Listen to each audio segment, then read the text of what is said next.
ব্যবসা বাণিজ্য করতেছো, লাভ লাভ লাভ করে খুশি, চতুর্দিকে শুধু মিষ্টির জিকির চলে, ধানে আইলে মিষ্টি, বামে মিষ্টি, কি ব্যাপার?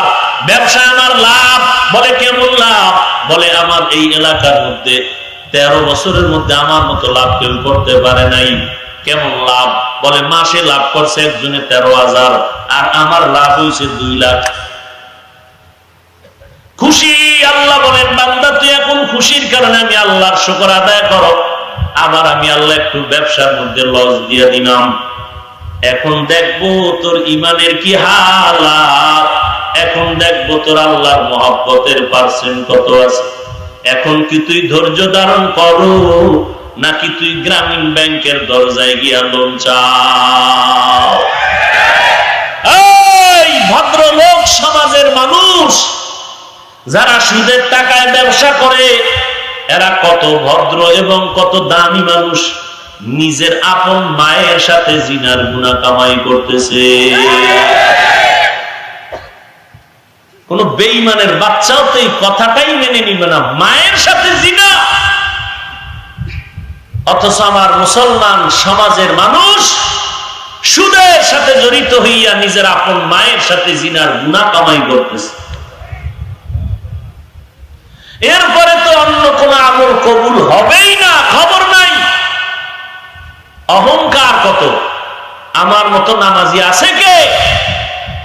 তুমি নামাজ পড়িয়া যদ্দূর আগাইছ, অহংকারের কারণে কপাল এমন হতে পারে যে তোমার আগে বেনামাজি আগায় যাবে। ও নামাজ না পড়িয়াও এমন এক সময় তওবা করে কান্না দিবে, খোদায় সব মাফ করে দিবে। আর তোমার নামাজের সওয়াব অহংকারী করার কারণে সব নষ্ট হয়ে যাবে। আল্লাহ বলেন ভয়ের পরীক্ষা, ক্ষুধার পরীক্ষা। সম্পদ আমি বাড়ায় দিয়া কমায় দিব, এক সময় 5 তলার মালিক, আবার এক সময় এমন বিপদে পড়তে হবে যে 5 তলা বিল্ডিং বিক্রি করা লাগবে। তখন দেখা যাবে রে বান্দা তোমার ইমানের কি হালাত। এই এত বিপদের মধ্যে পড়িয়া যদি পাশ করতে চাও, ধৈর্য না থাকলে হবে না। আল্লাহ এজন্য বারবার ধৈর্যের বয়ান করেন, ইয়া আইয়ুহাল্লাযীনা আমানুসবিরু ওয়া সাবিরু ওয়া রাবিতু ওয়াত্তাকুল্লাহ। ধৈর্যের উপরে মজবুত হয়ে থাকো, আল্লাহকে ভয় করে চলো। গুনার বেলায় ধৈর্য, ইবাদতের বেলায় ধৈর্য, মুসিবতের বেলায় ধৈর্য ধারণ করো। যদি না পারো আল্লাহকে বলো, মালিক তুমি আমাকে সাবিরিনদের অন্তর্ভুক্ত করে দাও। আইয়ুব আলাইহিস সালামের নাম কে না জানেন? আল্লাহ তাআলা আইয়ুব নবীর এত সম্পদ দান করেছেন, টাকা পয়সার অভাব নাই, বাড়ি গাড়ির অভাব নাই, সন্তানের অভাব নাই, বিবির অভাব নাই, এত সম্পদ। আইয়ুব নবী ইবাদতের স্মরণ, আল্লাহর জিকিরের এমন একটা টাইম সিস্টেম করে নিলেন, 24টা ঘন্টার প্রত্যেকটা সেকেন্ড যেন আইয়ুব নবীর ঘরে আল্লাহর জিকির চলে, আল্লাহর স্মরণ চলে। আমি 1 ঘন্টা কোরআন পড়বো, এরপরে আমার ছেলে তুই কোরআন পড়বি, আর এক ছেলে কোরআন পড়বে, আর এক মেয়ে কোরআন পড়বে, আর এক বিবি কোরআন পড়বে। এইভাবে পুরাটা টাইম আল্লাহর স্মরণে স্মরণে কাটাইতে হবে। আইয়ুব নবী আল্লাহর মোহাব্বত নিয়ে আল্লাহর জিকির ফিকিরে সময় কাটাচ্ছেন। আল্লাহর দেওয়া কিতাব তেলাওয়াত করা শুরু করলেন, শয়তানের মাথা গরম হয়ে গেল। আইয়ুব নবী মসজিদে গিয়ে আল্লাহর জিকির করেন, আইয়ুব নবী আল্লাহর ইবাদতে মশগুল হয়ে গেল। একদিন বিশাল এক তুফান আসিয়া আল্লাহর নবী আইয়ুবের সব সম্পদগুলো জ্বালায় দিল, আগুন দিয়ে পুড়িয়ে গেল। শয়তান একা, আইয়ুব রে আল্লাহর ইবাদত করে লাভ নাই, কারণ তোমার দেওয়া সম্পদ আগুনে জ্বালানো হয়ে গেল। আইয়ুব নবী মুনাজাত করে বলেন, আল্লাহর শুকর। ইবলিস কয় নাউজুবিল্লাহ, বলবি আলহামদুলিল্লাহ কেন? বলে সম্পদের কারণে আমার ইবাদত করতে বড় ব্যাঘাত হইতো, টেনশন থাকতো। এখন আমার সম্পদ নাই, ইবাদতে কোনো টেনশনও নাই। শয়তান লাগলো আইয়ুব নবীর পেছনে, এমন ভাবে লাগছে আল্লাহ কয় আইয়ুব আমারে সন্তানগুলো সব মরে গেল। এরপর ইবলিস থামে না, আল্লাহ তাআলা আইয়ুব নবীর বিছানায় ফালায়া দিলেন। অসুস্থতার সীমানা নাই, শরীরের মধ্যে পোকা ধরে গেল। এলাকার মানুষ দুর্গন্ধে এলাকা ছাড়িয়া অন্য এলাকায় চলে গেল। আইয়ুব নবী বিছানায় পড়ে কান্না করেন আর জিহ্বা নাড়ায় নাড়ায় আল্লাহর জিকির করেন। একদিন আইয়ুব নবী তাকায় দেখে তার জিহ্বার মধ্যে পোকার ভাব দেখা গেল। আইয়ুব নবী এতদিন হাসি মুখে আল্লাহর জিকির করে, আজকে আইয়ুব নবীর চোখ দিয়ে পানি বের হয়ে গেল। আর আস্তে আস্তে বলেন, ও মালিক, এতদিন আমি জিহ্বা দিয়া তোমারে ডাকছি, আজ আমার জিহ্বায় বিপদ এসে গেল, কেমনে তোমার জিকির আমি করব? তোমারে যখন আমি ডাক দিতাম আমার পেটে কোনো ক্ষুধা অনুভব হতো না। আল্লাহর নবী কান্না করেন, এমন এক পর্যায়ে চলে আসলো তার নিজের আপন বিবিরা পর্যন্ত এসে দাঁড়ায় গেল আর বলল, আমাদের তালাক দাও, আমরা থাকবো না, এলাকার সবাই চলে গেছে, আমরাও যাই। আইয়ুব নবী চোখের পানি কান্না করে ইশারায় কয়, যাও যাও, আল্লাহ আমার জন্য যথেষ্ট, তোমরা সবাই আমারে ছেড়ে চলে যাও। আইয়ুব নবী বিছানায় পড়ে কান্না করেন, আল্লাহ আমার বিবিরা পর্যন্ত আমাকে ছেড়ে দিয়া চলে যায়, ও আল্লাহ তুমি আমারে ছাড়িয়া দিও না রে মালিক, তুমি যদি আমারে ছেড়ে দাও আমার উপায় নাই। আইয়ুব নবী আল্লাহর কাছে তৌফিক চায়, কান্না করে। হঠাৎ করে নজর করে দেখেন আইয়ুব নবীর পায়ের কিনারায় ইউসুফ নবীর মেয়ে রহমা অথবা রহিমা, ওই বিবি বসা আছে, আইয়ুব নবীর বিবি, ইউসুফ নবীর কন্যা। নবী বললেন ইশারায়, তুমিও যাও না কেন? আল্লাহর নবীর বিবি রহমা কান্নায় আওয়াজ ডাক দিয়া বলেন, ও স্বামী আমার, ও পয়গম্বর, আপনি আমাকে তাড়ায়া দিবেন না, আমি আপনার খেদমতে আমার জীবনের শেষ পর্যন্ত আমি কাটায় দিব, কারণ আমার অন্তরে সেই হাসরের দিনের ভয়, যেই দিন সূর্য মাথার উপরে আসবে, জমিনটা তামা হয়ে যাবে, জাহান্নামের আওয়াজ, গুনাহগার গুলো জাহান্নাম ওদিকে অপেক্ষা করবে গুনাহগার গুলো নেওয়ার জন্য। ওই বিপদ মুহূর্তে যদি আল্লাহ জিজ্ঞাসা করে, রহমা কি নিয়ে আসছো? আমার কোন জিন্দেগির আমল নাই পেশ করার, আমি নিয়ত করেছি আমি হাসরের ময়দানে আল্লাহকে বলবো, আল্লাহ আমার আমল কোনো নাই, তবে আমার মনের একটা আশা, আমি তোমার প্রিয় নবী আইয়ুবের স্ত্রী। আমার মন বলে ওই ওসিলায় হয়তো আল্লাহ আমাকে নাজাত দিতে পারেন। এর নবীর উম্মতের দল, এর নাম হলো ধৈর্য। পাহাড় পরিমাণ বিপদ আমাকে গ্রাস করবে, আমি আল্লাহর শরণ ছাড়ব না, আল্লাহর মোহাব্বত নিয়ে চলবো, আল্লাহর উপরে ধৈর্য ধারণ করে চলবো। আল্লাহ তাআলা ধৈর্যের সাথে আমাদের পরীক্ষায় পাশ করার মতো তৌফিক দান করেন, আমিন। আল্লাহ পাক আমাদের এই মাহফিল উচ্চারণ করি আলহামদুলিল্লাহ।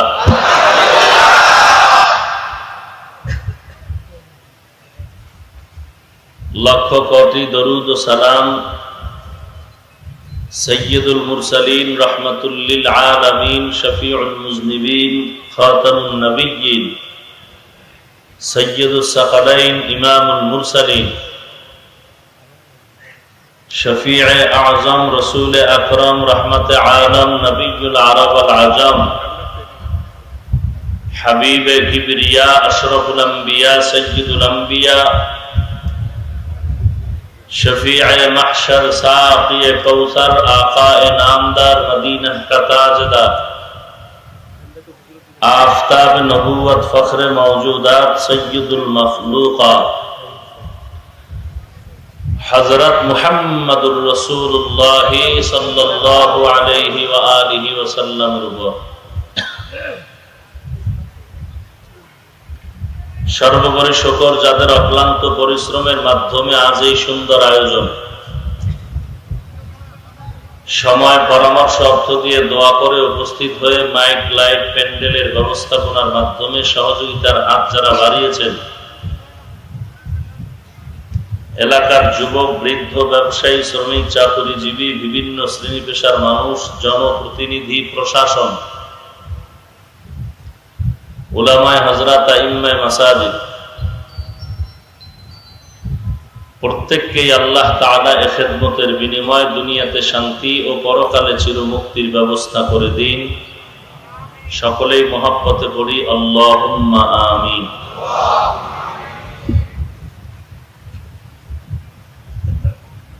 কোরআনে হাকিমের এক আয়াতে কারিমা তেলাওয়াত করেছি। বিশ্ব নবী, শেষ নবী, মহানবী, শ্রেষ্ঠ নবী সাল্লাল্লাহু আলাইহি ওয়া আলিহি ওয়াসাল্লামের অসংখ্য অগণিত অমীয় বাণী পবিত্র হাদিস শরীফের মধ্য থেকে এক হাদিসের অংশ করেছে।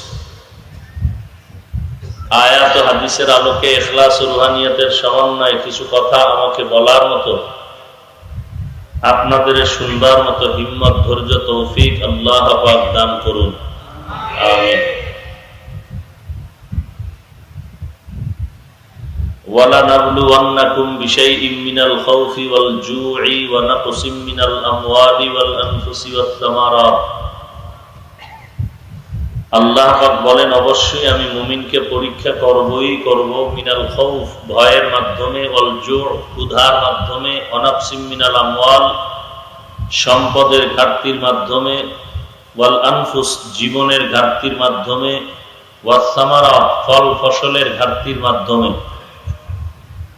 অবশ্যই সাবিরিন, সুসংবাদ তাদের জন্য যারা সাবিরিনদের অন্তর্ভুক্ত হবে। হাদিস শরীফে আল্লাহ রাসূল বলেন, মাইয়ুরিদিল্লাহু বিহি খাইরান ইউসিব মিন, আল্লাহ যার খায়ের চান, ভালাই চান, মঙ্গল চাহেন, আল্লাহ তাকেই মুসিবত দান করেন। মুসিবতের দ্বারা আল্লাহ ধৈর্যের পরীক্ষা করেন। দুনিয়াতে আমরা কেউ জোর করে আসি নাই, কে পাঠিয়েছেন? আমরা আসার জন্য কোনোদিন দরখাস্তও দেইনি। আল্লাহ যে পাঠিয়েছেন পরিপূর্ণ তার দয়া অনুগ্রহের মাধ্যমে। কেউ যদি কাউকে পাঠায় কোনো কারণ ছাড়া, না কোনো কারণ থাকে, আমরা মনে করি দুনিয়াতে আসছি কয়েকদিন ঘুরে ফিরে চলে যাব, কিসের হিসাব নিকাশ, হাসর নাসর, কিয়ামত। আল্লাহ বলেন, তোমরা ধারণা করেছো আমি তোমাদেরকে অনর্থক সৃষ্টি করেছি? তোমরা ধারণা করেছো তোমরা আর আমার দরবারে আসবে না? অনর্থক সৃষ্টিও করি নাই, আমার কাছে একদিন আগে পরে আসতেই। আফা হাসিবতুম আন্নামা খালাকনাকুম আবাসা, আফা হাসিবতুম আন্নামা খালাকনাকুম আবাসাও ওয়া আন্নাকুম ইলাইনা লা তুরজাউন।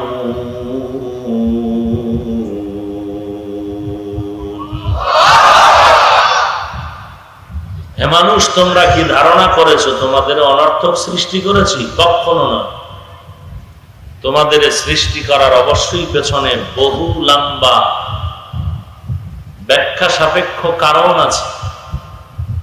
বিশাল আসমান, বিশাল জমিন, পাহাড়, পর্বত, সমস্ত মাখলুকাত, মানুষ তোমার জন্য। এত বিশাল আসমান মানুষের গোলামি করে, এত বিশাল জমিন মানুষের গোলামি করে, পশু পাখি, কীট পতঙ্গ, পৃথিবীর প্রত্যেকটা মাখলুকাত মানুষের গোলামি করে।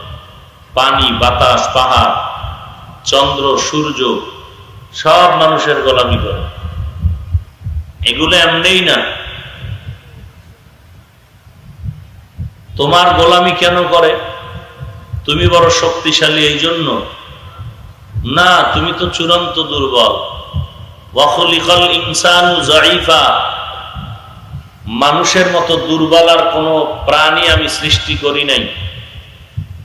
মানুষ চূড়ান্ত দুর্বল, পিপিলিকার কাছেও দুর্বল, বাতাসের কাছেও দুর্বল, মানুষের নিজ হাতে তৈরি করা 2 টাকা দামের ব্লেডের কাছেও মানুষ বড় দুর্বল।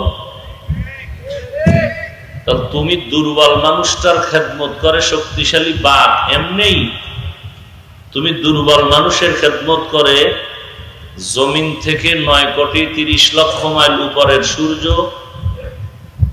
এমনি এত কিছু তুমি দুর্বল মানুষের খেদমত করে, কারণটা কি? এর পেছনে অনেক কারণ। 1 নাম্বার, আমি আল্লাহ তোমাকে পরীক্ষা করব, তুমি এত কিছু পাইয়া আমি আল্লাহর সাথে বেঈমানি করো না গোলামি করো। ওয়ামা খালাকতুল জিন্না ওয়াল ইনসা ইল্লা লিয়াবুদুন, মানুষ ও জিন আমি সৃষ্টি করেছি আমার ইবাদতের জন্য।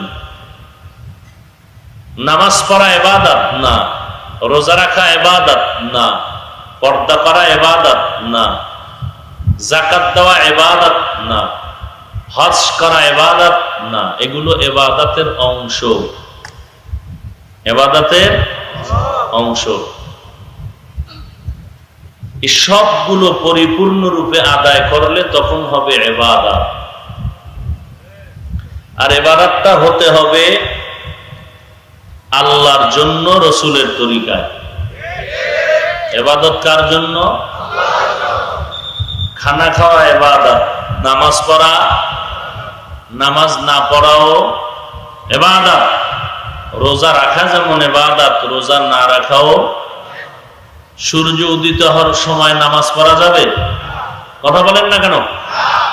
সূর্য ডুবার সময়, তাহলে নামাজ পড়া যেমন ইবাদত, না পড়াও। রোজা রাখাটা যেমন ইবাদত, ঈদের দিন রোজা না রাখা ইবাদত। আর ইবাদতটা হতে হবে কার জন্য? আরো জোরে বলেন, আল্লাহর জন্য। তরিকা থাকবে কার? বলেন বলেন, আরো সাউন্ড দাও। তরিকা থাকবে কার? একমাত্র রহমাতুল লিল আলামিনের। আর কারো কোন তরিকা চলবে? আর কোন তরিকা চলবে? সিস্তিয়ার উপায় কি? সাবেরিয়ার উপায় কি? নকশবন্দিয়ার উপায় কি? মুজাদ্দাদিয়ার উপায় কি? চিশতিয়া তরিকা, সাবেরিয়া তরিকা, মুজাদ্দাদিয়া তরিকা, নকশবন্দিয়া তরিকা, কাদেরিয়া তরিকা, এগুলোর উপায় কি? তাবলীগওয়ালাদের তরিকার উপায় কি? চরমনায়ের তরিকার উপায় কি? আমরা গোলামি করব কার? কার তরিকায়? রহমাতুল লিল আলামিনের তরিকায়। অন্যান্য যত তরিকা আমরা নামে বেনামে শুনি, এগুলো মানা যাবে ততক্ষণ যদি তারা রসুল এবং আল্লাহর লাইন মতো থাকে, ততক্ষণ। যদি আল্লাহ এবং রসুলের লাইনে না থাকে, তখন কারো কোনো কথা মানা যাবে না। قال النبي صلى الله عليه وآله وسلم لا طاعة لمخلوق في معصية الخالق। আল্লাহর নবী বলেন, হে উম্মত, আল্লাহকে বেজার করে পৃথিবীর ভিন্ন কারো আদেশ নিষেধ মেনে না চূড়ান্ত ভাবে হারাম। আল্লাহকে বেজার করে পৃথিবীর কারো আদেশ নিষেধ গ্রহণ করা হারাম। কারো আদেশ নিষেধ মানা যাবে না, যেই আদেশ নিষেধ মানতে গেলে কে বেজার হবে? আল্লাহ। অতএব আমি সব তরিকা মানব, উদ্দেশ্য থাকবে সব হবে আল্লাহর জন্য, রসুলের তরিকা মতে। রসুলের তরিকা কি আমি চিনি না, আমি জানিও না। এখন কি করার? আমি নামাজ পড়বো কার জন্য? রোজা রাখবো কার জন্য? জিকির করব কার জন্য? এখন আল্লাহর জন্য করব। তরিকা কার? রসুলের তরিকা তো আমি জানি না। কোরআনে আছে আকিমিস সালাহ, নামাজ পড়ো, নামাজ কায়েম করো। কিভাবে পড়বো? দাঁড়াবার কপালের মাটির লগে বাড়ি দিব? এখন এই পদ্ধতি জানতে হবে, আমি জানি না। আল্লাহ বলেন ফাসআলু আহলা যিকরি ইন কুনতুম লা তা'লামুন, যা জানো না জাননেওয়ালার থেকে জেনে নাও। এখন আমার মাকসাদ আল্লাহর গোলামি, তরিকা হবে রসুলের, কিন্তু আমি চিনি না, জানি না।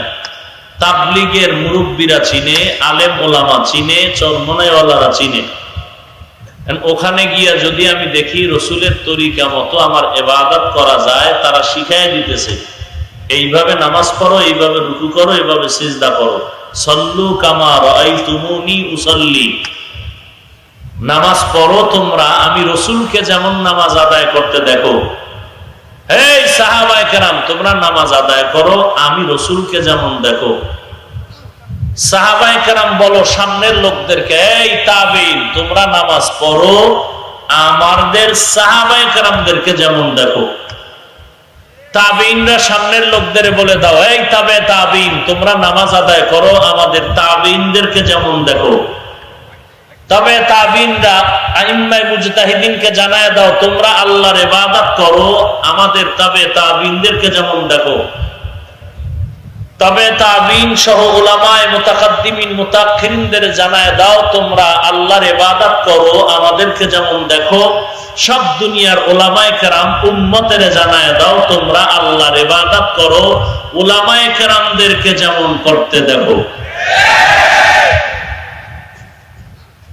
কি বুঝলেন? আলেম ওলামার দরকার নাই? তাহলে আলেম দরকার নাই বলিয়া এই বাটপারি কেন? ওই যে ৭২ দল জাহান্নামে যাবে তার এক দল হতে হবে তো। আলেম কারা? আল্লাহ কোরআনে বলেন ইন্নামা ইয়াখশাল্লাহা মিন ইবাদিহিল উলামা, নিশ্চয়ই আমার বান্দাদের মধ্যে ওলামায়ে কেরাম আমাকে বেশি ভয় করবে। ঘোষণাকার আল্লাহকে ভয় করার মানে কি? তসবিহ নিয়ে বলবে আমি আল্লাহকে ভয় করি। আল্লাহকে ভয় করার ব্যাখ্যা হলো ইচ্ছা করে গুনাহ তো করবেই না, অজান্তে অনিচ্ছায় গুনাহ হয়ে গেলে তওবা করতেও বিলম্ব করবে না। আলেমের বৈশিষ্ট্য, এমন আলেমের বিরোধিতা করা মানে সে রসুলের বিরোধিতা করার সমান। আলেমের বিরোধিতা নয়, সে ইসলামের চূড়ান্ত দুশমন। তোর মা আর বাপে যে মারা গেছিল জানাজা পড়ছে তোর নানায়, কে পড়ছে? তোর আব্বার সাথে মায়ের বিয়ে পড়াইছে তোর খালায়, কে পড়াইছে? তা আলেমদের দিকে বৃদ্ধাঙ্গুলি দেখাও কেন রে বদমাইশ? তাহলে মরার আগে মাইয়া বলার ওসিয়তনামা লিখে যাবি যে আমার আলেম দিয়া কোনো জানাজা দিবি না, কুত্তার মতো দাফন করে রাখবি। নির্লজ্জ বেহায়া বেলাজা কোথাকার, লজ্জা শরম নাই? যেই বাপের অজস্র কষ্টের বিনিময়ে তুই আর সন্তান বড় হয়েছ, সেই সন্তান যদি বলে আমি বাপের চিনি না, কেমন লাথি দরকার?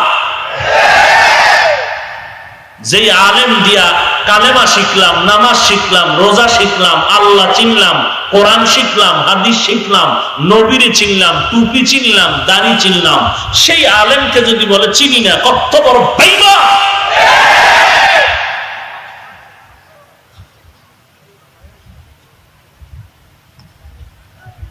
এই মাস্তানি শিখাইছে তোর কোন বেঈমানে? কে শিখিয়েছে এই বেঈমানি? কিয়ামতের আগের দিন পর্যন্ত নতুন কোন নবুয়ত নিয়ে নবী আসবেন না।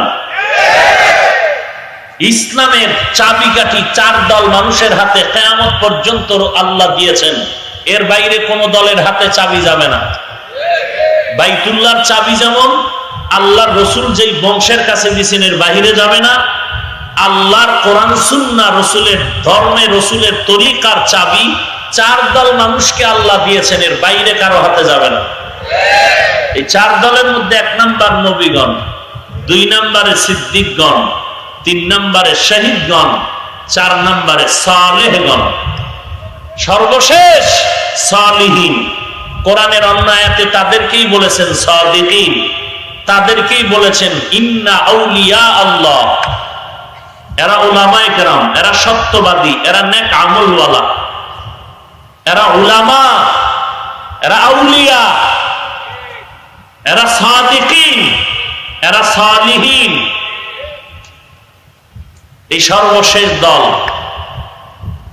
আর এদের গুণ কি হবে? প্রথম গুণ হবে এদের কোরআন শরীফের বিশুদ্ধ তেলাওয়াত। যার কোরআন ভুল তার জিন্দেগিটা ভুল। যার কোরআন শুদ্ধ নাই তার ইমামতি জায়েজ নাই। শুধু মসজিদের ইমাম না, উম্মতের কোনো লিডার হতে পারবে না। গায়ের জোরে যদি কোনো কুত্তারে রাস্তায় বসায় চেয়ার দিয়ে রাখো, সেই ভিডা কবরে গেলে তুমি খাইবা, নিয়ে টেনশন করার টাইম আমাদের নাই। রসুলের কষ্টের 63 বছরের অর্ধেক 23 বছরের সুন্নতি জিন্দেগি, নবুয়তি জিন্দেগি রেখে গেলেন দুনিয়া, বলে গেলেন তারাকতু ফীকুম আমরাইন লান তাদিল্লু মা তামাসসাকতুম বিহিমা কিতাবাল্লাহ ওয়া সুন্নাত রাসূলি। কখনো পথভ্রষ্ট হবে না রে উম্মত, দুই জিনিস যদি আঁকড়ায় ধরতে পারো, এক নাম্বার কোরআন শরীফ, দুই নাম্বারে আমি রসুলের রেখে যাওয়া সুন্নাত।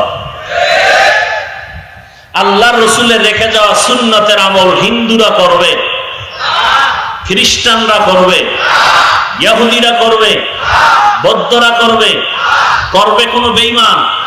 বলো কে করবে? ইন্ডিয়ার মুসলমান, কাশ্মীরের মুসলমান, কোন মুসলমান? আপনারা বাদে। হ্যাঁ, আপনারা মানেন না কেন নবীর সুন্নত? দাড়ি কই, টুপি কই, পর্দা কই, হালাল কই? সুদ খান কেন, ঘুষ খান কেন? সুদের টাকায় ব্যবসা করে যদি তুই আশেকে রসুল হও, বাটপার কে? এই বাটপার, দাড়ি কেটে বেপর্দায় চলে ঘুষ খাইয়ে যদি আশেকে রসুল হও, বদমাশ কে হবে? বাটপার কে হবে? ধোঁকাবাজ কে হবে? নামাজ না পড়লেও দিল পরিষ্কার। হ্যাঁ, ওরে বাটপার, ওরে বদমাশ, ওরে মুনাফিক। সৌদি আরব, কাতার, কুয়েত, ওমান ঘুরে টুরে কয়েকটা বাংলা হাদিস পড়া বাংলাদেশে এখন আর ইমামদের পিছনে নামাজ পড়ে না, সব মুশরিক হয়ে গেছে। সমস্যা কি? কয় জোরে আমিন কয় না। আছে না নাই? আর সমস্যা কয় বুকের উপরে হাত বাঁধে না। তোর মায়ও যদি বুকের উপরে বাঁধে আর তোর বাপেও বাঁধলে তো সমান হয়ে গেল। তাহলে রসুলের হাদিস একটা মানলি আর একটা মানলি না। আর একই ঘরের মধ্যে আব্বায় বাঁধছে নাবির নিচে, আম্মা বাঁধছে বুকের উপরে, রসুলের দোনো হাদিসের আমল হয়ে গেছে। আহলে হাদিস তারা যারা শুধু বুকে বাঁধে, এরা আহলে খবিস। হাদিস একটা মানছে আর একটা। আর আমার মায় হাত বাঁধে বুকের উপরে, আমার বোনেরা বাঁধে বুকের উপরে, স্ত্রী বাঁধে বুকের উপরে, আমার ভাই, আমার বাবা, দাদা, চাচা, এরা বাঁধে নাবির নিচে। রসুলের দোনো হাদিসের আমল চলে। মাস্তানি করো মুনাফিক। আমিন আমিন জোরে না কইলে মুশরিক হয়। আমিন জোরে না কইলে মুশরিক হয়। হাত বুকে না বাঁধলে মুশরিক হয়। তা তোর 14 গোষ্ঠী তো বুকে হাত বাঁধে না 40 বছর আগে।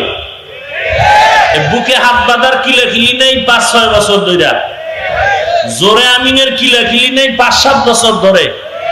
এর আগে যারা কবরে গেছে, তোর দাদার দাদার দাদা, সব কি হইব? মুশরিক। তুই কোন দরবারের কুতুব চিনি না? ভালো করে চিনি, মাস্তানি করিস না। বেদবি সব জায়গায় চলে না। ভালো হইতে বহু সময় লাগে, কপাল ঘুরতে 1 সেকেন্ড লাগে না। মাদ্রাসায় বুখারী শরীফ পড়ায় আরবি, ব্যাখ্যা করে আরবি। এ হাদিস বুঝে না, বাংলা হুজুর হাদিস বুঝে। চট্টগ্রামে এক মাজারে লেখা আছে, পাগড়িওয়ালা জোতা চোর থেকে সাবধান।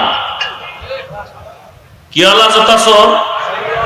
পাগড়িওয়ালা জোতা চোর। ওই স্লোগানের সাথে আমিও বলি, টুপিওয়ালা ভণ্ড থেকে সাবধান।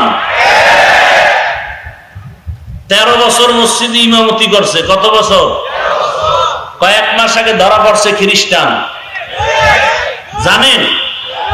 13 বছর ইমামতি করছে। কি কথা বল না কেন? খুব সাবধান।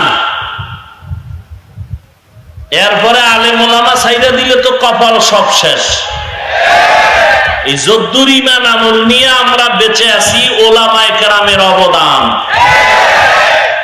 নিমক হারামি করবা না, আলেমদের বিরোধিতা যারা করবে তারা নিমক হারাম।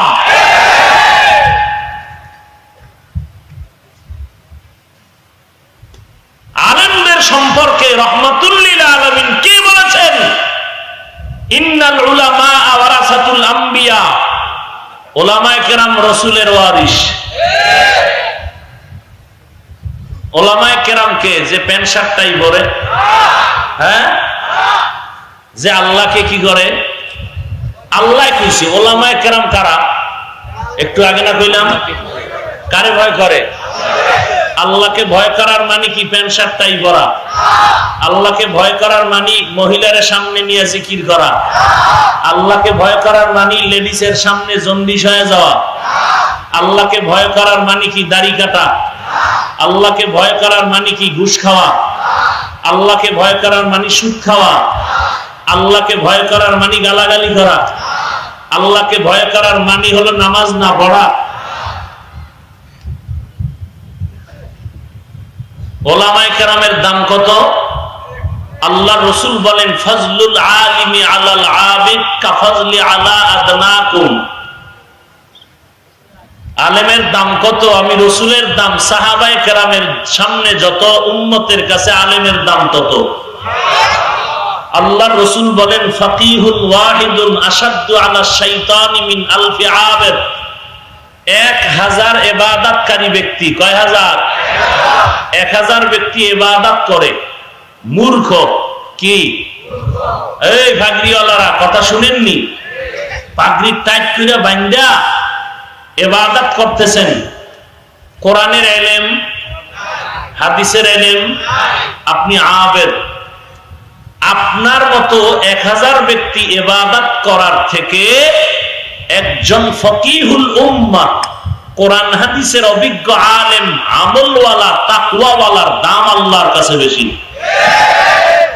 যদিও হাদিসে 1000 বলছে, ওই যুগের 1000, কিন্তু যেই যুগের গণনা সর্বোচ্চ হবে সেই বছর সেই যুগের গণনার বেশি। এখন আমাদের দেশে হাজার না, লাখ না, কোটি না, মিলিয়ন, ট্রিলিয়ন, বিলিয়ন। তাহলে 1000 না, 1 মিলিয়ন, 1 ট্রিলিয়ন, 1 বিলিয়নের থেকেও একজন আলেমের দাম বেশি। সেই আলেমের সাথে দুশ্মনী করলে, ফতোয়ার কিতাবে লেখা আছে, মারাত্মক যদি অপরাধ করে ফেলে একজন উম্মতের আলেমের সাথে, চূড়ান্ত সীমা লঙ্ঘন হয়ে গেলে তো বউ তালাক হয়ে যাবে। কি হয়ে যাবে? বউ তালাক হয়ে যাবে যদি বিরোধিতার সীমা লঙ্ঘন হয়ে যায়, সীমা ছাড়া। যেমন একজনে বলছে, শাইখুল হাদিস আল্লামা আজিজুল হক রাহমাতুল্লাহ আলাইহি, তার ব্যাপারে আমার সামনে দাঁড়ায়া এক বেয়াদব বহু আগে বলেছিল, একটা মারাত্মক গালি দিয়েছিল। গালির মধ্যে কুকুর শব্দটা ছিল। ওই কুত্তার বউ তালাক, ওই কুত্তার বউ। মানুষ কুত্তা না, চরিত্র কুত্তার মতো। মানুষ তো মানুষই। হ্যাঁ, মানুষের সুরাত, সিরাতটা, চেহারাটা কুকুরের মতো হতো, শুকরের মতো হতো, বানরের মতো হতো, যদি রহমাতুল লিল আলামিনের উম্মত না হইতাম।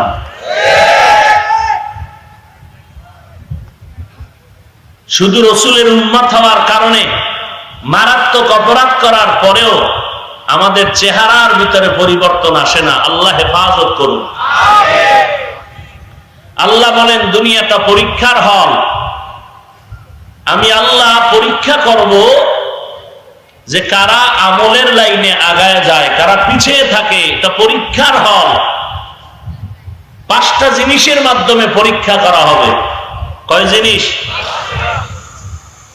মিনাল খাউফ, 1 নম্বরে ভয়, 2 নম্বরে ওয়াল জু', ক্ষুধা, 3 নম্বরে সম্পদের ঘাটতি, 4 নম্বরে জীবনের ঘাটতি, 5 নম্বরে ফল ফসলের ঘাটতি। যদি বান্দাই পরীক্ষায় পাশ করতে চাও, তোরা তো দুর্বল। কেউ যদি একটু মোবাইলে ধমক দেয়, খবরদার এই লাইনে বয়ান করবা না। বলে আপনার মোবাইল করার তো দরকার হতো না, আমি তো এই লাইনে এমনি যাব না, দেশের অবস্থা ভালো না। এটা হলো ভয়। কোরআন নিয়ে সঠিক কথা বললে জেলখানার ভয়। ওয়াজের প্যান্ডেলে মাইক চলে, মাইকের আওয়াজ বন্ধ কর, সোনার ছেলের লেখাপড়ার ক্ষতি হয়।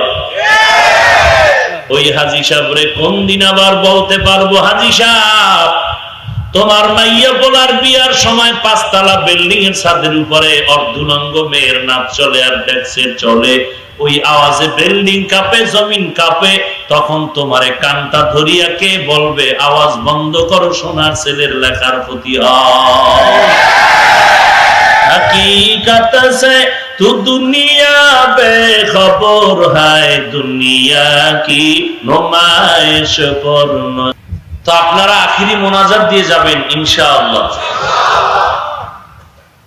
মাঝখানে এশার নামাজ হবে, এরপরে বয়ান হবে, হযরত পীর সাহেব হুজুর বয়ান করবেন, সর্বশেষ দোয়া করে দিবেন ইনশাআল্লাহ। আমরা দোয়া করে যাব ইনশাআল্লাহ। আল্লাহ কবুল করেন। কত ইখতিলাফ, কত ইখতিলাফ, কত ইখতিলাফ। মানুষ দিনের পথে কিভাবে চলবে? মোটামুটি চরমনের বয়ান টয়ান শুনে নিয়ত করছে আর নামাজ ছাড়বে, টুপি ছাড়বে। বাজারে গিয়ে টুপি একটা কিনে মাথায় ঢুকানোর সময় হঠাৎ করে খেয়াল করলো, কি টুপি আনলাম? 5 কল্লি টুপি। কেন? এটা নিয়ে তার এক পেস লাগবে। বলবে সবুজ ওয়ালারা বলবে তুমি সবুজ পরলে না কেন? কালো কালারের পছন্দের মানুষ বলবে কালো পরলো না কেন? লম্বা টুপিওয়ালারা বলবে গোল পরলা কেন? এরকম ক্যান্সার আছে না নাই?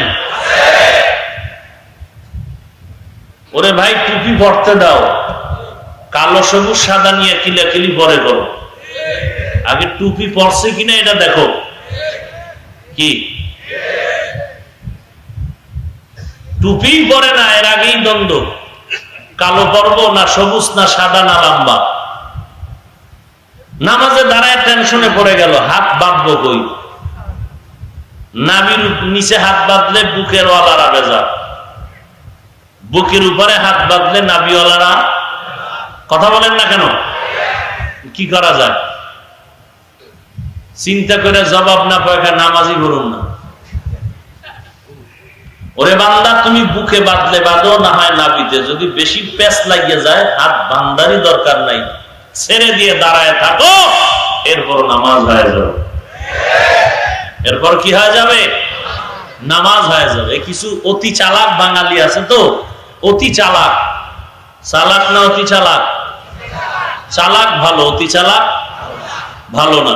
চালাক ভালো, অতি চালাক ভালো না। অতি চালাক মানি নামাজ না পড়লেও দেল পরিষ্কার, আকাম করে ধরা খাইলে আমরা না জেনে করছি না। আর বাহাদুরির যখন চান্স পাকা, হুজুরেরা কি জানে, আমরা কম জানি নাকি? আকামের সময় বললো কিচ্ছু জানি না, আর মাস্তানি করার সময় বলে হুজুরেরা কি জানে, আমরা কম জানি নাকি? কি কম জানে? লাকুম দীনুকুম ওয়ালিয়া দীন, বুখারীর হাদিস। কি জানা জানে? হ্যাঁ, আল্লাহ হেদায়েত দান করুন। লাকুম দীনুকুম হাদিস না কোরআনের আয়াত? খবর নাই, কোনো খবর নেই। চান্দি গরম হয়ে গেছে, কারণ অতি চালাক তো। নিজের স্বার্থ উদ্ধারের জন্য মানুষের কাছে যায় আর সালাম সালাম সালাম। জীবনে সালাম দেয় না, এখন ঘন্টায় 30 বার সালাম। কি ব্যাপার? বলে একটা আমানতের ভোট দরকার। কি দরকার? সালাম দিতে দিতে দিতে দিনেও সালাম, ফজরের পরে রাত্রে, ভোর রাত্রে শুধু সালামেরই আওয়াজ, পুরা এলাকায় সালাম আর সালাম। এখন আর আব্দুল সালাম নাই, সব সালাম হয়ে গেছে। তো বাড়ি যাওয়ার সময় শেষ সালামটা দিতে গেছে, বড় এক ব্যক্তির তাকায় দেখতেছে কুয়াশার ভিতরে, চিনাও যায় না, দূরের থেকে অনুবাদ করতেছে, দামি কেউ দাঁড়ানো, খুব জোরে সালাম দিছে, শেষ বিদায়ের সালাম, ঘরে যাবে, কোনো জবাব হয় না। বলে আমার সাথে রাগ করলো নাকি, আরো কিনারায় গেল, কাছে গিয়ে একটু জোরে দিল, কোনো আওয়াজ নাই। যখন হাত দিয়ে ধরছে মোলাকাতের জন্য, দেখে খেজুর গাছ দাঁড়ানো। চালাক না অতি চালাক? বলেন, অতি চালাক। জীবনে টুপি পরে না, করছে বিরোধিতা, ফট করে স্বার্থের টানে, কথা বলেন না কেন, টুপি মাথায় দিছে, স্বার্থের টানে টুপি, সওয়াব হবে? বলেন। আল্লাহ সব ভাইকে হেদায়েত দান করুন। আল্লাহ বলেন দুনিয়াটা পরীক্ষার হল, 5টা জিনিসের মাধ্যমে পরীক্ষা করা হবে, তবে পাশ করার শক্তি সবার নাই, কারণ মানুষ দুর্বল। মানুষ কি? আল্লাহ বলেন হ্যাঁ, এই পরীক্ষায় যদি পাশ করতে চাও, একটা পুঁজি তুমি অর্জন করো, এই পুঁজির নাম ধৈর্য। পুঁজির নাম কি? ইন্নামা ইউওয়াফাস সাবিরুনা আজরাহুম বিগাইরি হিসাব। আল্লাহ তাআলা বলেন হাসরের ময়দানে ধৈর্য ধারণকারীদেরকে আল্লাহ বলবেন, যা কোনো হিসাব লাগবে না, বিনা হিসাবে জান্নাতের মেহমানখানায় চলে যাও।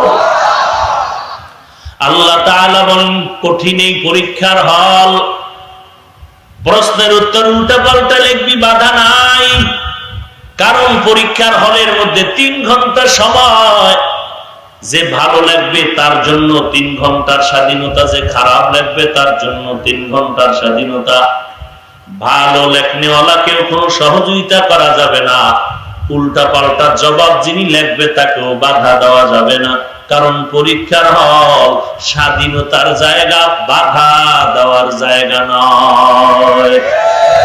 তবে ফলাফলের বেলায় দেখবি তুই কত নাম্বার পাওয়ার যোগ্যতা করে গোলাম, তুই কি পুরস্কার পাবি নাকি তিরস্কার, ফলাফলের বেলায় তাকায় দেখবি কপাল বড় খারাপ। কেন খারাপ? সময় পাইয়াও সঠিক উত্তর কেন দিতে পারলাম না। দুনিয়াটা পরীক্ষার হল, স্বাধীনতার জায়গা, কাউকে বাধা দেওয়া হয় না। এই জন্য যদি কেউ মন্দিরে যায় বাধা নাই, কেউ যদি মসজিদে যায় নিষেধ নাই। বান্দা তুমি দাড়িটা কাটলেও বাধা নাই, দাড়িটা লম্বা করবার নিষেধ নাই। মাথায় ক্যাপ লাগাও, প্যান্ট শার্ট টাই লাগাও, বাধা নাই। মাথায় পাগড়ি লাগাও, টুপি লাগাও, লম্বা জামা পরো, নিষেধ নাই। যাত্রার প্যান্ডেলে ঢুকবি, কোনো বাধা নাই। ওয়াজের প্যান্ডেলে ঢুকবা, কোনো নিষেধ নাই। ফলাফলের বেলায় টের পাবি জুতার বাড়ি কপালে কতটা আছে। ইয়া ইলাহি তু মেরা মাবুদ হ্যায়, या इलाही तू मेरा माशूक है, या इलाही मुझसे मुझको दूर कर, ताकि देखो मुझ में तुझको एक नजर। এরে নবীর উম্মতের দল, তবে মাঝে মাঝে আল্লাহ পাক দুনিয়াতেই ফলাফল দিয়ে দেয়। কেমন ফলাফল? 14 তলা বিল্ডিং এর মালিক, রাত 1টার সময় বিল্ডিং এর 11তম তলায় লাগছে আগুন। বিল্ডিং কত তলা? 14 তলা বিল্ডিং এর 11তম তলার মধ্যে যখন আগুন লেগে গেল, 11 তলার সব মরে গেল, আগুনে ছাই হয়ে গেল। এমনকি বিল্ডিং এর মালিকও মরে গেল। উপরের কোন তালাওয়ালাদের ক্ষতি হয় নাই, নিচের তালায় কোনো ক্ষতি হয় নাই। শুধুমাত্র 14 তলা বিল্ডিং এর 11তম তালার সবাই ধ্বংস হয়ে গেল। তদন্ত করে দেখা গেল ব্যাপারটা কি? পত্রিকায় তো ভেতরের খবর আসে না, খবর আমার ওই মালিকটা পরিচিত। খবর নেওয়ার পরে জানা গেল রাত্র 12টার পরে 11তম তালায় উলঙ্গ নারীদের নাচ গান আর মদের আড্ডা চলতেছিল। সীমা লঙ্ঘন করলে তখন আসমানের ফয়সালা, ফিরানের ক্ষমতা জমিনওয়ালার নাই। এরে আল্লাহর গোলাম, তুমি কিসের বাহাদুর হয়েছো? নমরুদ, হামান, সাদ্দাত, কারুন, ফিরাউনের থেকে বড় বাহাদুর তো কেউ হতে পারে না। এরে নবীর উম্মতের দল, নমরুদ কত বড় বেঈমান, আল্লাহকে মেরে ফেলার জন্য রেডি হয়ে গেল। আল্লাহরই রাখবে না, কত বড় বেঈমান, আল্লাহকেই রাখবে। সাদ্দাত নামের বেঈমান বলে আল্লাহর জান্নাতে যাব না, নিজে জান্নাত বানাবো। আল্লাহ তাআলা সেই নমরুদের মতো বেঈমানকে ধ্বংস করার জন্য বিশাল কোন আসমানি বাহিনী লাগে না, একটা ল্যাংড়া মশা। সেই আল্লাহ আছে না নাই? ক্ষমতা কি দুর্বল? এরে মুসলমান, এত কেন ভয় পাও? আল্লাহ তো অস্ত্র হাতে দিয়ে দিছে, ব্যবহার কর। আল্লাহর কোরআন হাতে নিয়ে চল, আল্লাহর কোরআন বুকে ধারণ কর। নবীর বাড়িটার চতুর্দিক দিয়ে বেঈমানেরা আটকায় দিল, নবীকে আজকে হত্যা করিয়েই ফেলবে। নবী একটু কেমন যেন মানসিক ভাবে ভেঙে পড়লেন। আল্লাহ তাআলা বলেন, পয়গম্বর আপনার কোনো টেনশন নাই, আমি আল্লাহ আপনাকে রহমাতুল লিল আলামিন করে পাঠাইলাম। আপনি হাতের মুষ্টির মধ্যে কিছু বালু নেন, বালু নিয়া আল্লাহর কোরআনের ওই আয়াতগুলো পড়েন, ইয়াসিন ওয়াল কুরআনিল হাকীম। এই আয়াতগুলো পড়িয়া বালুর মধ্যে দম করে দেন, আর বাড়ির চতুর্দিকে বালুগুলো ছিটায় মেরে দেন। ওই বেঈমানের চোখে মুখে লেগে সব অন্ধ হয়ে যাবে, আর আপনি মাঝখান দিয়া নিরাপদে মদিনায় চলে যাবে। ওয়ামাকারু ওয়ামাকারাল্লাহ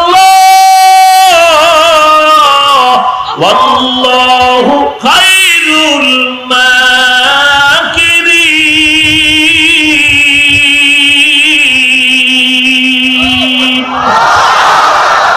কালামে জিন্দা কুরআনে হাকীম, হিকমতে উলা ইয়াজালাসতু কাদিম, জামিউল ইলম ফিল কুরআনে হাকীম, তাকাসারাত আনহু আফহামুর রিজালি, বাখা কুরআ কালামুল্লাহ বাশানো কদিমাস্তি কদিমাস্তি নইনো। আল্লাহ তাআলা বলেন, মুমিন কোনো ভয় নাই। ভয় করবি কাকে? দুনিয়ার কোন বেঈমানকে ভয় করে লাভ নাই। সিলেটের জমিনে শাহজালাল রহমাতুল্লাহ আলাইহির আগমন, গৌর গোবিন্দের হুঙ্কার, এদেশ থেকে বিতাড়িত হয়ে যাও, পালিয়ে যাও, এই জমিনে থাকার কোনো সুযোগ নাই। শাহজালাল বলে, আমি শাহজালালকে চিনে রাখ, মুসলমানের চরিত্র জেনে রাখ। মুসলমান যেই কদম সামন দিকে দেয়, কোন বেঈমানের ভয়ে ওই কদম পেছনে নেয় না।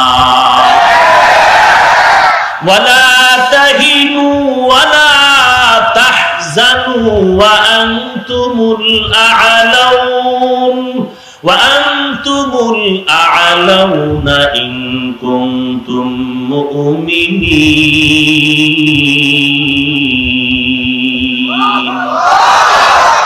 বিজয় কার হাতে?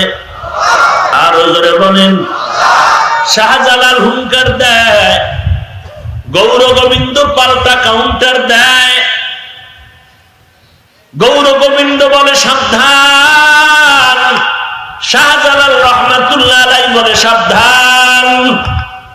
গৌর গোবিন্দের সাবধানতার পেছনে পাওয়ার হলো দুনিয়ার টাকা পয়সা সম্পদ, আর শাহজালাল সাবধান বলার পেছনে পাওয়ার হলো ঈমান আর আমল, চোখের পানি।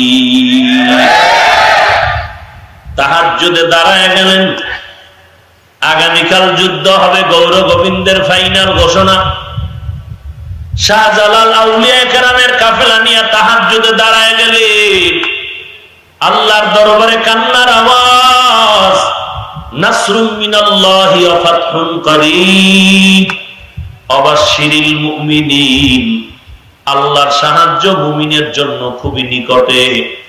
শাহজালাল রাহমাতুল্লাহ আলাইহি আল্লাহর দরবারে কান্না করলেন, ও দয়ার মালিক, আমাদের টাকা নাই, পয়সা নাই, ক্ষমতা নাই, কোনো শক্তি নাই, তুমি হলো আমাদের আপন।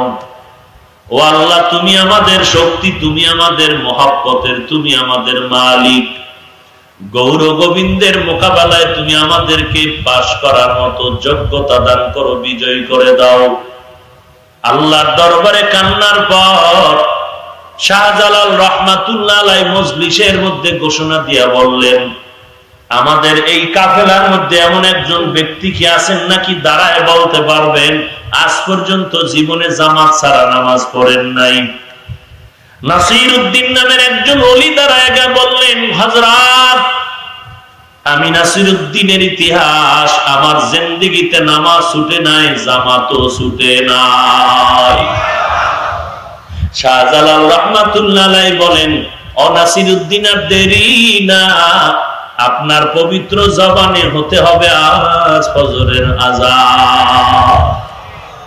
নাসিরউদ্দিন নামের ওলি দাঁড়ায় গেলেন, শাহজালালের হুকুম আর দোয়া। আযানের ধ্বনি যখন চলতেছে, গৌর গোবিন্দের জমিনে কম্পন আর জলজলা শুরু হয়ে গেল। আযান চলতেছে, গৌর গোবিন্দের জমিনের মধ্যে কম্পন শুরু হয়ে গেল।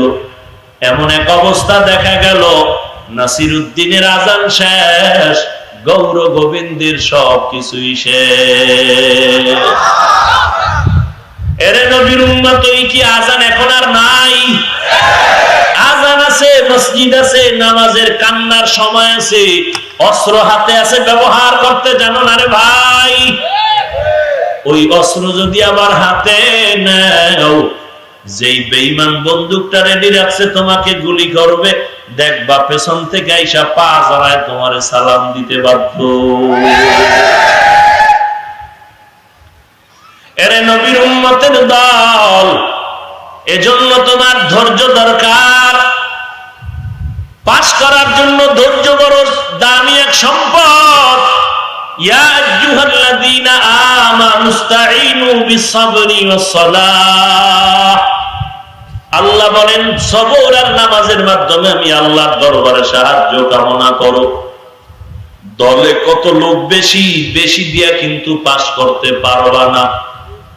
আল্লাহ যদি কামিয়াব না করে, কামিয়াবি হওয়ার বান্দার কোন শক্তি হাতে নাই। এর নবীর উম্মতের দল, হুনাইনের যুদ্ধের মধ্যে প্রথম সাহাবায়ে কেরামরা পরাজিত হয়ে গেলেন। কারণ মনের ভেতরে একটু ভাব আসছিল, আমরা তো সংখ্যায় অনেক বেশি। এই যে একটু ভাব আসছে, তারা প্রথমবার পরাজিত হয়ে গেল, পালাইতে শুরু করলো। শেষ পর্যন্ত আল্লাহর নবী বললেন, আব্দুল্লাহ বিন আব্বাসকে বললেন, চাচা আব্বাসকেও বললেন, উঁচু কণ্ঠে আওয়াজ দেন, নবী এখানে বসা আছে। আওয়াজ দেওয়ার পরে মুসলমান আবার জড়ো হতে লাগলো।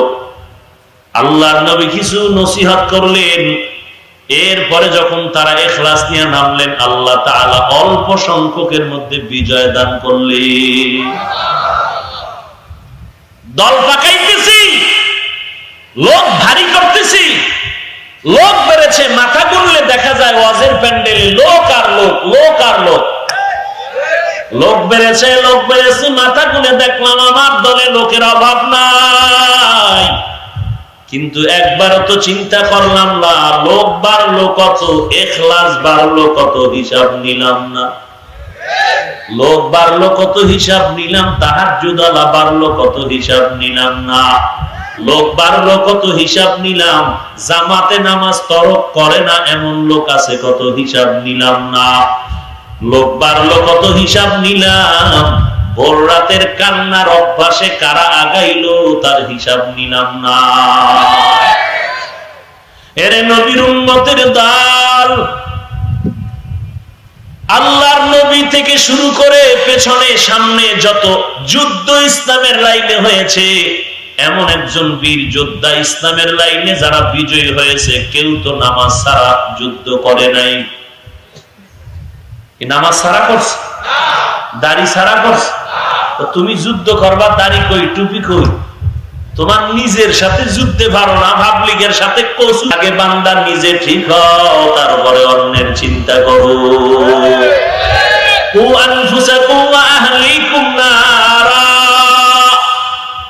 জাহান্নাম থেকে নিজে বাঁচো, আহাল বাঁচাও, তারপরে উম্মত বাঁচাও। এরে নবীর উম্মতের দল, আল্লাহর নবী বলেন সাবধান, আলা কুল্লুকুম রাইন ওয়া কুল্লুকুম মাসউলুন আন রাইয়াতিহি। তোমরা সবাই দায়িত্বশীল, আল্লাহর দরবারে দায়িত্বের জবাব দিতে হবে, পালানো যাবে না। আমি প্রত্যেকটা বয়ানে বলার চেষ্টা করি, ওরে এলাকার মুসলমান, হাসরের ময়দানে আল্লাহ না করুন আমি হাফিজুর রহমান যদি বিপদে পড়ি, আপনাদের কোনো টেনশন নাই। কিন্তু ভালো করে কাগজ কলম লেখো, পাথর খোদাই করে ঘরের দরজায় টানায় রাখো। তুমি 13 বার হজ করছো, 14 বার তুমি যাকাত দাও, কোরআন পড়ো, শত শত খতম কোরআন পড়েছো, 5 তলা বিল্ডিং করছো, মাদ্রাসার মসজিদ বানাইছো, কোটি কোটি টাকা দান করছো। আল্লাহ না করুন হাসরের ময়দানে হাজী সাহেব, তোমার ছেলে, তোমার মেয়ে, তোমার স্ত্রী যদি বিপদে পড়ে যায়, 1000 বার মসজিদ মাদ্রাসা করো, কোটি টাকা দান করো আর হজ করো, ছেলে মেয়ের কারণে আর স্ত্রীর কারণে আসামির কাঠ করায় দাঁড়ায় জবাব না দেওয়া পর্যন্ত কপালে জান্নাত আসবে না। নিজের দাড়িটা তো খুব সুন্দর, মেহেন্দি লাগানো, টুপিটাও তো খুব দামি টুপি, জরি লাগানো, জুতাটাও তো দামি, জামা পরেছো, জামার কাপড়টাও তো দামি, পাগড়ি পরেছো দামি কাপড়ে, কিন্তু ছেলেটা জান্নাতে না জাহান্নামে খবর নাই, মেয়ের খবর নাই, স্ত্রীর খবর নাই। এই এলাকার সব মানুষ যদি জাহান্নামে যায়, বান্দা তোমার কাছে জবাব চাওয়া হবে না, কিন্তু তোমার ঘরের ছেলে মেয়ে যদি বিপদে পড়ে, তুমি বাবা হয়ে জবাব দিতে হবে।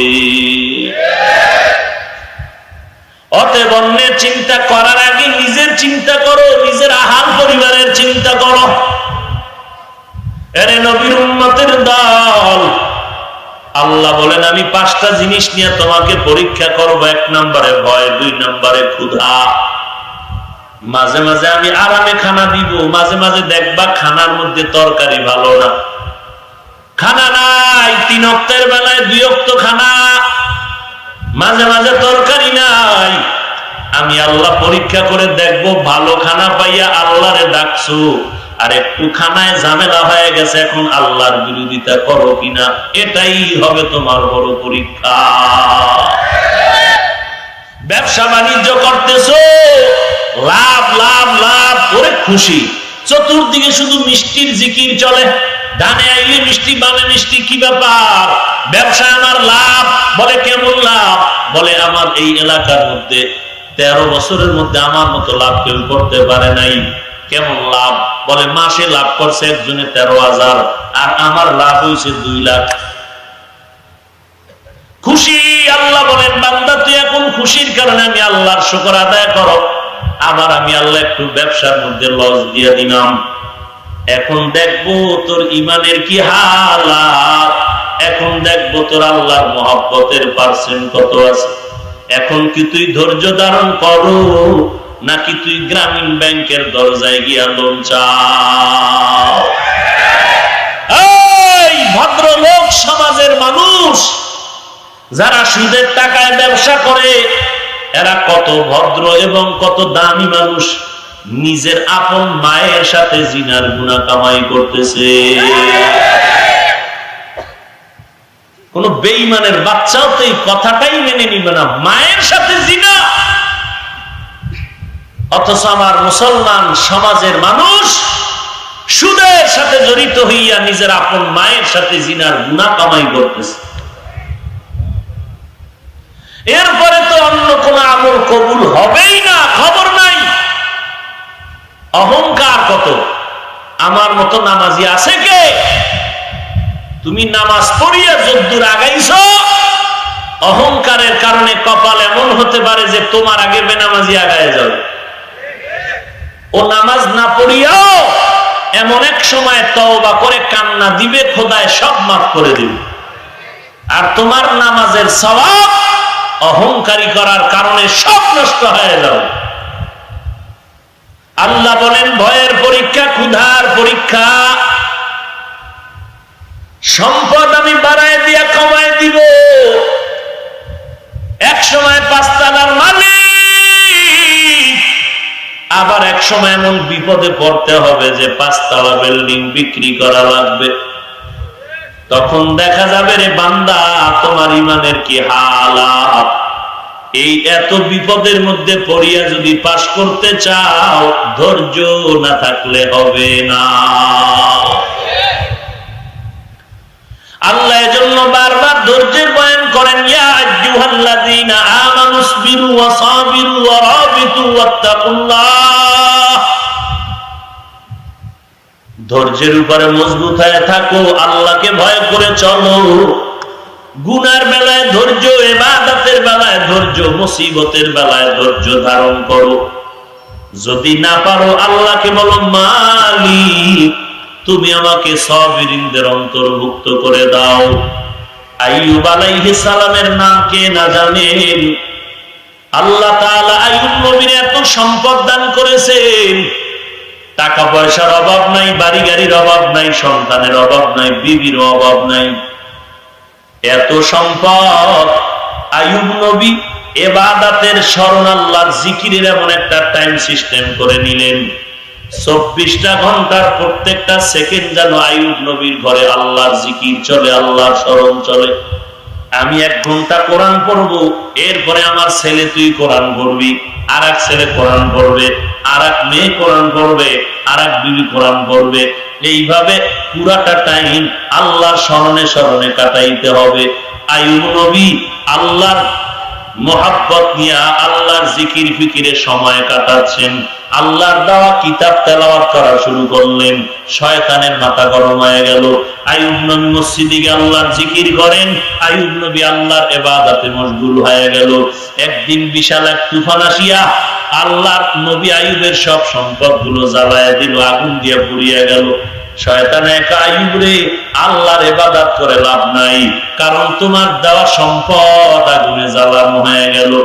আইয়ুব নবী মুনাজাত করে বলেন, আল্লাহর শুকর।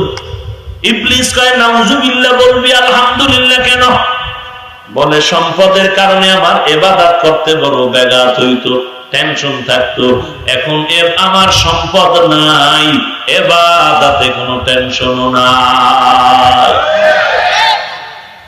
শয়তান লাগলো আইয়ুব নবীর পেছনে, এমন ভাবে লাগছে। আল্লাহ কয়, আইয়ুব আমারে ডাকে আমার মোহাব্বতে, সম্পদের মায়ায় না। সন্তানগুলো সব মরে গেল। এরপরে ইবলিস থামে না। আল্লাহ তাআলা আইয়ুব নবীর বিছানায় ফালায়া দিলেন। অসুস্থতার সীমানা নাই, শরীরের মধ্যে পোকা ধরে গেল। এলাকার মানুষ দুর্গন্ধে এলাকা ছাড়িয়া অন্য এলাকায় চলে গেল। আইয়ুব নবী বিছানায় পড়ে কান্না করেন আর জিহ্বা নাড়ায় নাড়ায় আল্লাহর জিকির করেন। একদিন আইয়ুব নবী তাকায় দেখে তার জিহ্বার মধ্যে পোকা ভাব দেখা গেল। আইয়ুব নবী এতদিন হাসি মুখে আল্লাহর জিকির করে, আজকে আইয়ুব নবীর চোখ দিয়া পানি বের হয়ে গেল। আর আস্তে আস্তে বলেন, ও মালিক, এতদিন আমি জিহ্বা দিয়া তোমারে ডাকছি, আজ আমার জিহ্বায় বিপদ এসে গেল, কেমনে তোমার জিকির আমি করব? তোমারে যখন আমি ডাক দিতাম, আমার পেটে কোনো ক্ষুধা অনুভব হতো না। আল্লাহর নবী কান্না করেন। এমন এক পর্যায়ে চলে আসলো, তার নিজের আপন বিবিরা পর্যন্ত এসে দাঁড়ায় গেল আর বলল, আমাদের তালাক দাও, আমরা থাকবো না, এলাকার সবাই চলে গেছে, আমরাও যাই। আইয়ুব নবী চোখের পানি কান্না করে ইশারায় কয়, যাও যাও, আল্লাহ আমার জন্য যথেষ্ট, তোমরা সবাই আমারে ছেড়ে চলে যাও। আইয়ুব নবী বিছানায় পড়ে কান্না করেন, আল্লাহ আমার বিবিরা পর্যন্ত আমাকে ছেড়ে দিয়া চলে যায়, ও আল্লাহ তুমি আমারে ছাড়িয়া দিও না রে মালিক, তুমি যদি আমারে ছেড়ে দাও আমার উপায় নাই। আইয়ুব নবী আল্লাহর কাছে তৌফিক চায়, কান্না করে। হঠাৎ করে নজর করে দেখেন আইয়ুব নবীর পায়ের কিনারায় ইউসুফ নবীর মেয়ে রহমা অথবা রহিমা, ওই বিবি বসা আছে, আইয়ুব নবীর বিবি, ইউসুফ নবীর কন্যা। নবী বললেন ইশারায়, তুমিও যাও না কেন? আল্লাহর নবীর বিবি রহমা কান্নায় আওয়াজ ডাক দিয়া বলেন, ও স্বামী আমার, ও পয়গম্বর, আপনি আমাকে তাড়ায়া দিবেন না,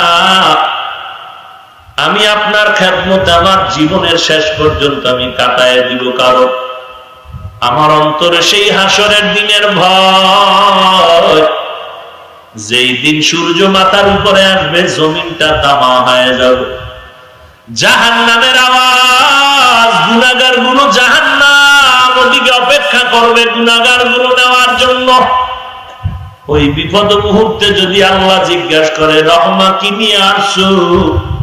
আমার কোন জিন্দেগির আমল নাই পেশ করার, আমি নিয়ত করেছি আমি হাসরের ময়দানে আল্লাহকে বলবো, আল্লাহ আমার আমল কোনো নাই, তবে আমার মনের একটা আশা, আমি তোমার প্রিয় নবী আইয়ুবের স্ত্রী।